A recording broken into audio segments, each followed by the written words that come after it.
Hey everybody, it's Nate, Two Shades Darker, checking in with you again. We are back, and it is wonderful to be back. I don't know if everybody feels the same way.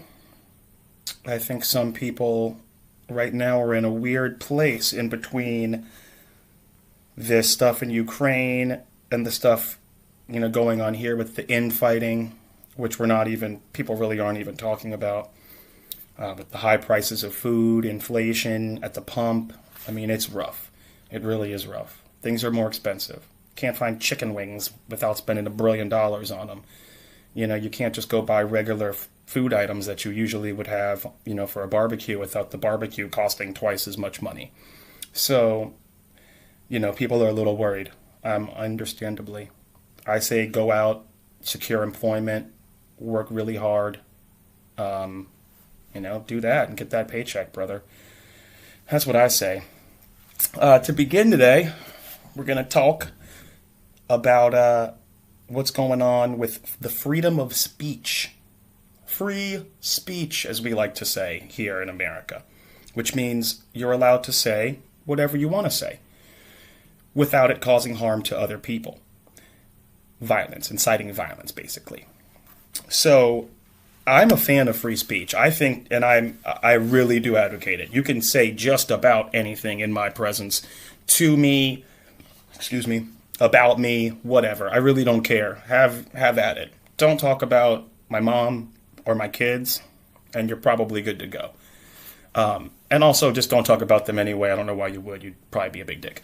But I'm cool with any joke. I like jokes. Even jokes about taboo subjects. Patrice O'Neal has a rape joke. It's called the Pepsi Cola Rapist. It's hilarious. You should look it up. People have jokes about touching kids, which is gross, of course. But Jim Norton does hilarious bits on it because he was touched as a child and now brings that to the stage. It doesn't mean he shouldn't be able to talk about it.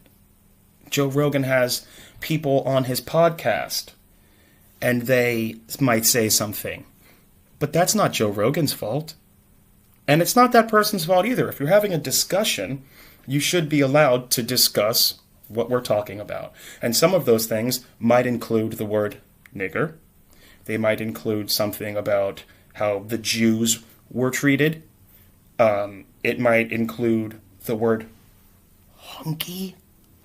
I don't know why that would come up, actually. I just felt like saying honky. But it could include a lot of things, but you don't not talk about them. You do talk about them. And then you go, okay, these are the places we talk about them. Obviously, we generally don't shout these things from the mountaintop. We have those discussions in certain places amongst certain people because that's where the conversation will go over the best. You don't want to have a conversation about race relations if you're a white person in an all-black church by yourself. It's going to come across weird. You're going to get preached at a lot. You're going to say things that, believe me, you're going to get a lot of Now, it doesn't mean the conversation shouldn't happen at all. It should. But I'm just telling you the audience does matter. It just does. And you can go, Nate, what are you saying? People shouldn't have a discussion about things because they're not ever certain? No. I think we all know what I mean. And part of the problem nowadays is people act like they don't know what the person means. Well, what do you mean when you say that? Listen, you know what I meant. You know exactly what I meant. Free speech means the Ku Klux Klan can gather, have a rally in the open with their weird outfits on, looking like an old ghost, looking like a cheap Halloween costume, looking like the people from Beetlejuice. They can show up doing that and screaming all types of stuff. It's fine. Hey, they're more power to you, I guess. But it doesn't mean that I'm going to pay them money. It doesn't mean I'm going to buy any literature. I'm not going to promote them. I'm, in fact, going to probably tell the people I'm with, look at these assholes. So they're not going to have any real effect on me, except maybe the effect of, wow, look at that person. This is really sad. I can't believe this is still even happening. There's like the picture of the little Ku Klux Klan kid, and he's like shaking a black officer's hand. I'm pretty sure that's what's happening. And that is crazy striking. And the question is, what did that little boy's dad say to him later? Was he a nigger lover later? Wow. I mean, weird conversation. Did they make him wash his hand 5 times till they got whiter or something? I'm not sure. Or black, then white, and black and white again. That's how many times he had to scrub. I'm not sure. But free speech should be protected, or we wouldn't have great things such as the I Have a Dream speech, or Abraham Lincoln speech, or any of the art and music that we currently listen to. I mean, books that we read that are amazing. I mean, I don't think you could have things such as Stephen King's It, where there is a scene where all of the boys have sex with the one girl to fight evil. I don't think you could have that written if we stopped freedom of speech. The scene is weird. Not saying that's a great scene. Saying that it still belongs in the book. Just like in Huck Finn, Nigger Jim is Nigger Jim. And it's in there for a reason. Because if we took that out, it would take away all contextual accuracy and all of the historical notes of it. You'd have to take away everything. You couldn't write the word again or kin or, any of that kind of stuff. Half of it wouldn't make sense. The book wouldn't make sense if you take things out that were from that time period. Then it just becomes a book about a kid named Joseph today down the block. Not a kid named Huck Finn who grew up in the Deep South in slavery times. So you have to have it in there. And then your kid can come to you and go, wow, why is that word in there? That is offensive, which actually happened to me. Peyton came and said something like that. And I said, well, because that's what was happening back then. It's how people were referenced. It's terrible. It is how they were referenced, though, so it belongs in the book. That's free speech. And I'll still read Huckleberry Finn, by the way. Surprise. It's a great book. It also protects things like our former president. He should have been able to say whatever he wanted on Twitter. He, at some times, was a crazy, wild blowhard who I'm pretty sure tweeted at 3 a.m. while taking a deuce. But he's allowed to tweet. He's allowed to. You got people like Louis Farrakhan on there and very racist characters and all types of people. So, I don't know what... Excuse me, my eye. I don't know what people are thinking when you can have the press. Take Trump off. He says he doesn't think COVID's this and that. The election was stolen that. Okay. But then you've got a guy over here actually being racist. You've got people, there's foreign leaders who say crazy stuff on there, like really violent racial things. You've got tons of people on there saying things like that. They're on there. It's a very choosy, pick and choosy thing. Who gets kicked off. I think I could almost say anything on there. Nobody would care because I have no following. But... I don't think it's right for the president to be silenced. I don't think that was a good idea at all. Even though some of his stuff did foment weird energy amongst some of the weirdest white people I've ever seen, and they got real excited. People who've never really understood what it would mean to be in a civil war, go buy all of their guns and bulletproof vests and act like they're down for the cause and blah, blah. Oh, Christ. You don't want your wife, kids, neighbors getting shot, friends, even you having to shoot somebody, commit violence. For what? Because Trump's white or Obama was black and, he's giving out, white people use food stamps too. Newsflash. White people live on Section 8 too. Newsflash. White people get free medical care too. Newsflash. It's really strange. Every race does, here in America. That's what makes it great. Again. Cheers. But we'll see what Elon Musk does with Twitter. See if he buys it and throws it into the trash can right in the hoop and just says, see, this is why I bought it, just to say, guys, shut up. Shut up. That'd be pretty cool. And people who hate on Elon Musk, go screw yourself. That guy's really cool. He's trying to find another planet for us to be on, so which when we fuck this planet up, which we're working on hard, that maybe we had someplace to go. Trying to make underground tunnels to drive cars in to make pollution less and to make things faster. Amazing. Relieve congestion on the roads.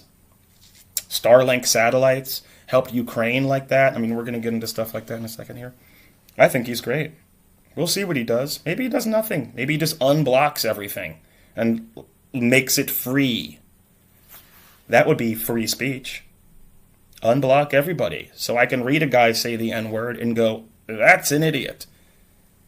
You know? We're allowed for that to happen. That's a perfectly reasonable thing. I think so.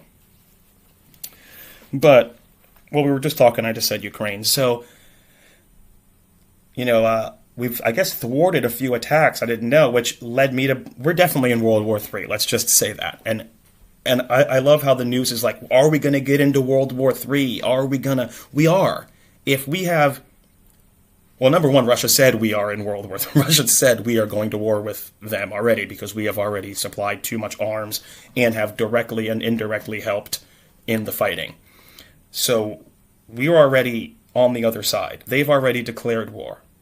Now we are acting like we're not gonna, and we're not, but we are. I mean, it says they had intelligence that we supplied that helped down a passenger or a troop carrier, a giant plane that could carry like 150 troops. And I'm not celebrating 150 deaths. I don't know if that's how many people died. I know that, yeah, that's a tremendous victory for Ukraine. You don't want those troops on the ground, from what I've seen, raping and attempting to blow people up and things. So I'm fine with that in this circumstance. We've also, Russia tried an electromagnetic attack on Ukraine to block the internet out and mess with their power. And Elon Musk, once again, bring it back to him, rushed over all the Starlink satellites because he can actually move their positioning. Unlike our United States satellites, it takes too much private or like bureaucratic bullshit to move our satellites in a circumstance like that. But for Elon Musk, since it's private sector, he doesn't have to worry about it. He says, yes, it happens. He moved them all, and internet stayed in Ukraine. That is a baller move. It's super cool. We should be taking a page out of Elon Musk's book as far as that's concerned. We need to de-red tape the system. I mean, we all know that. Ever since I was a kid, you'd watch a movie, all the red tape, I can't get to the red tape, Murphy. We're still red taping. Let's change the color of the tape. Like, let's get this done. This is ridiculous. And to be honest, if we are in World War III, I don't know. I think we should get the people we have and end it. End it now before this guy keeps taking places, which means hundreds of thousands of innocent, 100% innocent people being killed. Children, women, men, and even the men fighting are innocent. They're fighting because a guy came in bullying, trying to take their shit and kill their family and rape their children. Man, gets me pissed off. Because, I mean, I got kids, dude. You can't. It's wild. It's wild. It's sick. These people are sick. They're sick. The man is sick himself, too. Putin seems sick. I don't just mean deranged. I mean he seems ill. There's the footage of him shaking and quaking and all this stuff. Easton, I love you. Stop barking. Dogs are so antsy all the time. Ridiculous. Maybe kind of like Putin. I got chihuahuas. They're shaking. All right, is that too soon? Can I make Parkinson's jokes? I don't know. I mean, it's not a fox and his name's not Michael. No? Okay. Anyway, I don't know what's going to happen with him. I mean, if he dies, does that mean just some psycho takes over, like the Prada boot-wearing Chechen warlord guy? Is that better? I don't know. Maybe someone sensible takes office and goes, we're done. We were just waiting for that guy. Had to wrap it up. I don't know. That's obviously unpredictable. But I do know that we are already at war. So we need to think like that and act like it. You can tell there's the prices of goods. You can tell by the rhetoric. You can tell because people are dying. We are just not dying right now. But that does not mean that humans are not dying right now. Just because we're not dying does not mean that they are not dying. They are. It is sick. And it needs to end. We're at like day 65, I think. Maybe more. That's really sick. So my prayers go out to them. We'll see what's going to keep happening here, I hope. Oh, it's day 63. I was wrong. Okay. That's not surprising that I was wrong. I'm wrong a lot. Oh, Johnny Depp. Should we talk about Johnny Depp? No. It's silly. It's their personal business. It's gross. It seems weird. They're both drug addicts. They have problems. I wish them both the best mentally, and I hope Johnny Depp plays Captain Jack Sparrow again. That's about it. That would be really fire. That would be really fire. Besides that, I've got Fishy Father podcast coming. I'm launching the boat my birthday weekend. So May 6th, 7th, 8th, and 9th, I'll probably be on a boat. And I'll have some footage. And so we'll do another little segment-y thing. Maybe I'll do some of this and then slash into Fishy Father or do it separate. I'm not sure. Leave a comment if you have a thought. Either way, stay really safe. Keep working. Love your family. Give them hugs. And keep it 2 shades darker.